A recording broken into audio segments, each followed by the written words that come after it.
रहेंगे तो ये इस प्रकार की बातें करते रहेंगे, लेकिन सच्चाई ये है कि कांग्रेस पार्टी ने एक महीने में जो इतनी बुरी हाल में आर्थिक बदहाली की व्यवस्था हमें मिली थी उसको हम दुरुस्त कर रहे हैं और जो काम रुके हुए थे उनको हमने तेजी लाई है। सर, केंद्रीय मंत्री अनुराग ठाकुर उन्नाव दौरे पर आए थे। उन्होंने कहा जो गाड़ियां घूम रही हैं नरेंद्र मोदी की गारंटी की गाड़ी है और जो कांग्रेस की गारंटियां थी वो फर्जी गारंटियां थी। अब उनकी कौन सी गारंटियां हैं? 15 लाख रुपया सबके खाते में आ चुका है। अनुराग ठाकुर जी इसका जवाब दे। 15 लाख हर साल 1 करोड़ लोगों को रोजगार देने की बात की गई थी। अनुराग ठाकुर जी उसका बात दे। और 2 करोड़ लोगों को रोजगार हर साल देने की बात की गई थी, उनका भी जवाब उनको देना चाहिए। और हमारी ऊना से हमीरपुर की रेलवे लाइन पिछले चुनावों से चली थी, उसका जवाब दे। देश के प्रधानमंत्री मोदी जी जब आए थे उन्होंने बोला था 50 साल से एक लाइन ऊना तलवाड़ा बन रही है, मैं आने वाले 2 सालों में उनको पूर्ण कर दूंगा। आज तक वो पूर्ण नहीं, उनका जवाब दे। और जो हमारा जवाब है, हिमाचल प्रदेश के सरकारी कर्मचारी अधिकारी जिन्होंने ओल्ड पेंशन की लड़ाई लड़ी थी और हमारी सरकार ने पहला वादा किया था और हम उस वादे में आज 1,36,000 कर्मचारियों को पहली गारंटी उसकी पूरी कर दी।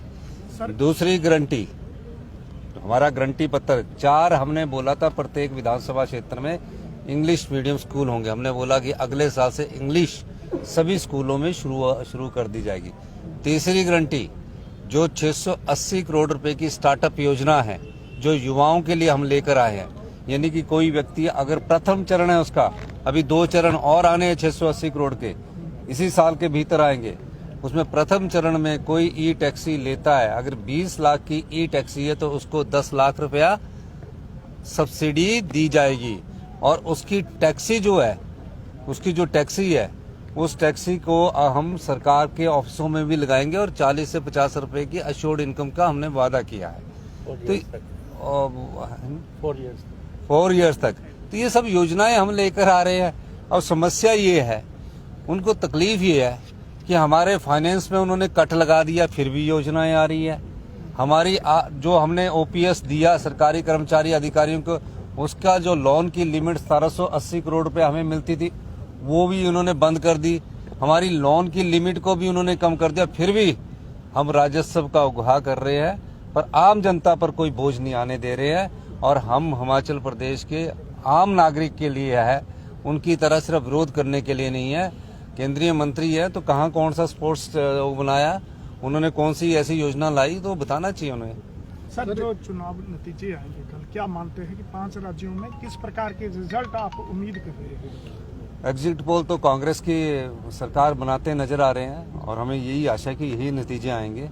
और निश्चित तौर पर जब युवाओं को रोजगार नहीं मिलता, बेरोजगारी बढ़ती है, तो युवा जो है वो बदलाव लाता है। हमने अभी इसी साल 15,000 लोगों को रोजगार सरकारी क्षेत्र देने में की बात की है। और जो लोग ये बोलते कि 1 लाख रोजगार के अवसर पैदा करेंगे, 1 लाख लोगों के रोजगार के अवसर हर क्षेत्र में पैदा होंगे और सरकार में नहीं है, निजी क्षेत्र में भी होंगे और हर क्षेत्र में पैदा होंगे। Thank you sir. एक फोटो कर लीजिए सर, सारे पीछे आ जाओ, जरा पीछे विशाल जी आ जाओ। 1 मिनट जरा पीछे रखिए, जरा 1 मिनट जी, आ जाओ जरा। पंडित जी आ जाओ, पीछे लो, कैमरा करो बच्चे। पंडित जी सर इधर देखना जी, सर जरा पैसा सर इधर देखना जी, देखी मल्ली यार। 1 मिनट जरा पीछे आ सर, 1 मिनट जरा, 1 मिनट जरा, सारे मोबाइल जरा पीछे करो यार प्लीज। Thank you sir.